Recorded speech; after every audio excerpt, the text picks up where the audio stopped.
إذا كنت من المتابعين الجدد اشترك الآن في القناة ليصلك الجديد بالضغط على الزر الأحمر أسفل القناة مع تفعيل الجرس، ولا تنسوا دعم المقطع بلايك. شكرا لكم جزيل الشكر.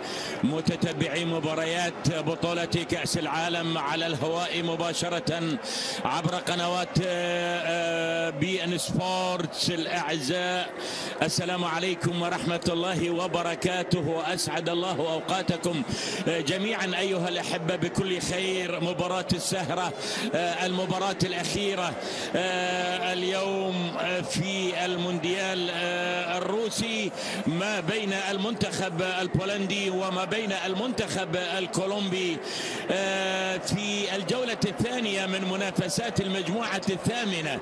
المجموعة الثامنة ما فيها حوسة وايد، يعني ما فيها حوسة البرازيليين، ما فيها حوسة الألمان، ما فيها حوسة ميسي والأرجنتين وأسبانيا والبرتغال وما إلى ذلك والترشيحات الكبيرة، ولا حتى يعني من ولا فيها فريق مرشح حتى من الصف الثاني، ولكن مع هذا فيها فرق الحقيقة لها تاريخ ممتاز في بطولة كأس العالم، بالذات المنتخب الكولومبي. المنتخب البولندي فيه نجوم كبار، واحد من يعني او النجمين الكبيرين ليفاندوفسكي فالكاو وجها لوجه في هذه المباراة المرتقبة، المباراة اللي ما فيها كما ذكرت حوسة الكبار. عندما يلعب الكبار وعندما يتعادل الكبار وعندما يسقط الكبار في المونديال، لا، المجموعة الثامنة ماشية بهذا الشكل. مجموعة حلوة والله، مجموعة فيها إثارة، فيها قوة، فيها متعة.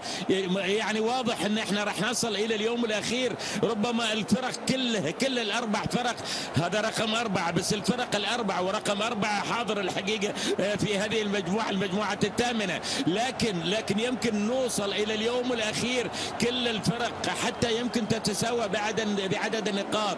ليش؟ لان اليابان الان 4 نقاط، السنغال 4 نقاط، الفريقين اللي راح يلعبون امامنا ما عندهم اي نقطة. اليمنى من الملعب الكولومبي في الجهة اليسرى من الملعب، اعتقد راح نشوف مباراة مفتوحة، واعتقد ان الاهداف ثمانية بواسطة توني كروز. فهل كولومبيا وزيلينسكي على تنفيذ الضرب من ليفاندوفسكي، يحاط ويغطى باثنين من المدافعين، وبالتالي المدافع لعبت بهذا الشكل الخطير التحول، ولكنها تصطاد في مدافع المنتخب الكولومبي، وبالتالي يعاني من إصابة زيلينسكي مرة أخرى. الكرة الرأسية التحول، ولكن عند أوسبينا أيضا معروف لدينا، لأننا ننقل طبعا الدولة كان يتابع اللقطات السابقة، مرة أخرى تحولت ولكنها تستقال العرب. خلاص اللي راح يغبر بالتعادل، هذا لا يعني ان يعني ظروف الثامنة مجموعة الإثارة، القوة، المتعة، أرقام غريبة تحققها هذه المجموعة. كرة وصلت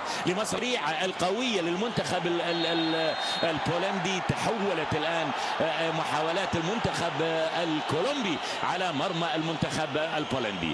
مدرب، من هو المدرب الذي يتألق، الذي يقود فريقه؟ ما في المدربين يعانون لأن الفرق الكبيرة لا زالت تعاني، بينما في فرق انت تلاحظ معي في فرق الحقب الى مثل هذه الفرق. الضربة الركنية للمنتخبان والسنغال، وثلاثة أهداف في مرمى كل فريق، يعني كل فريق تلقى يعني أرقام غريبة عجيبة. ننتظر الجولة الأخيرة. رمية التماس، اللعبة الطويلة، لاعب ريال مدريد ولاعبي ريال مدريد يتألقون في هذا المونديال، وطالما هو ابن عائلة ريال مدريد فممكن أن يتألق في مباراة اليوم. كما ذكرت خالية وشعره الطويل يجلس الآن مع المشجعين والأنصار.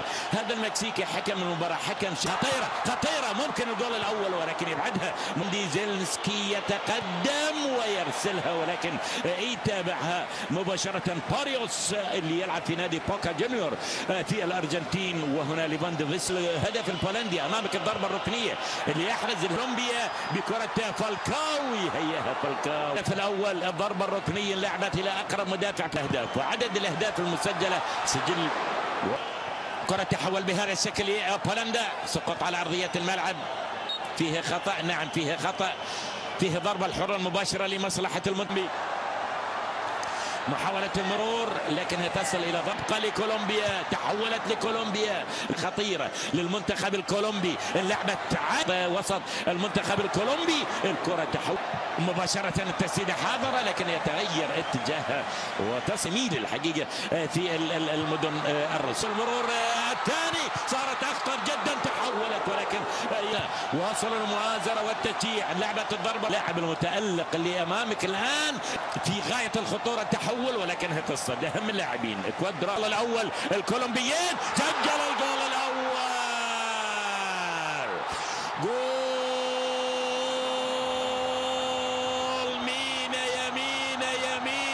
يمين لكولومبيا. من هو مين المدافع؟ مدافع البرشا يسجل الهدف الأول في المباراة. مدافع المنتخب الكولومبي إذا يتقدم وسط تألق الحقيقة كوادرادو، وبالتالي يحول الكرة إلى المدافع مينا المتقدم.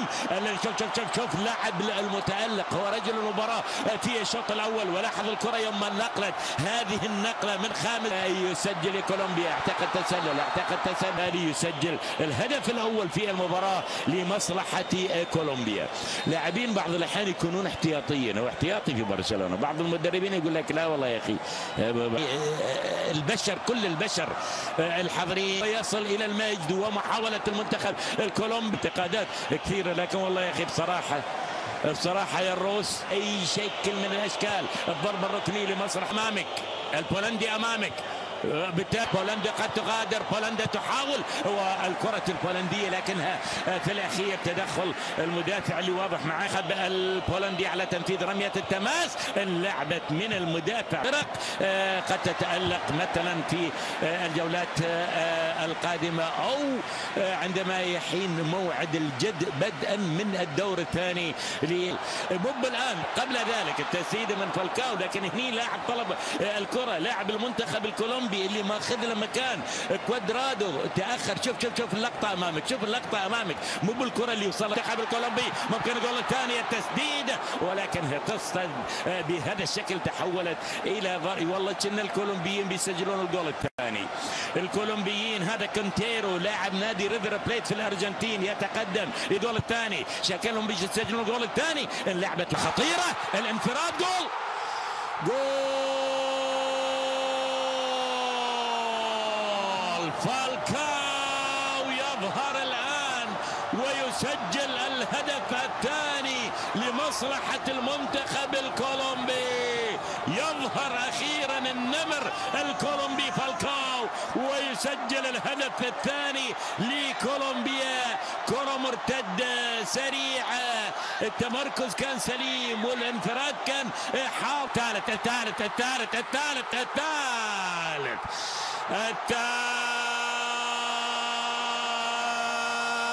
الثالث من كوادرادو يتوج تألق. قبل شوية أقول لك هو أفضل رجل في المباراة، يتوج هذا التألق بتسجيله للهدف الثالث.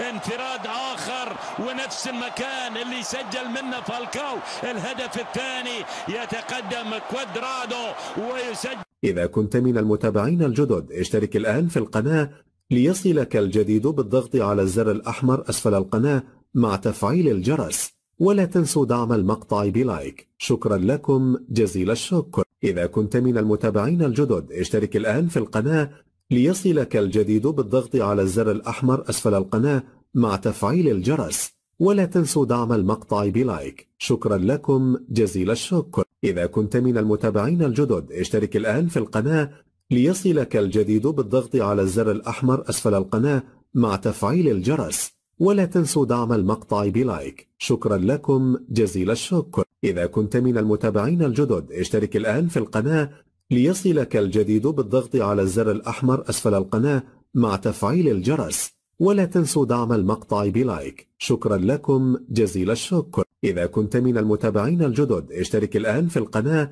ليصلك الجديد بالضغط على الزر الأحمر أسفل القناة مع تفعيل الجرس، ولا تنسوا دعم المقطع بلايك. شكرا لكم جزيل الشكر. إذا كنت من المتابعين الجدد اشترك الآن في القناة ليصلك الجديد بالضغط على الزر الأحمر أسفل القناة مع تفعيل الجرس، ولا تنسوا دعم المقطع بلايك. شكرا لكم جزيل الشكر. إذا كنت من المتابعين الجدد اشترك الآن في القناة ليصلك الجديد بالضغط على الزر الأحمر أسفل القناة مع تفعيل الجرس، ولا تنسوا دعم المقطع بلايك. شكرا لكم جزيل الشكر.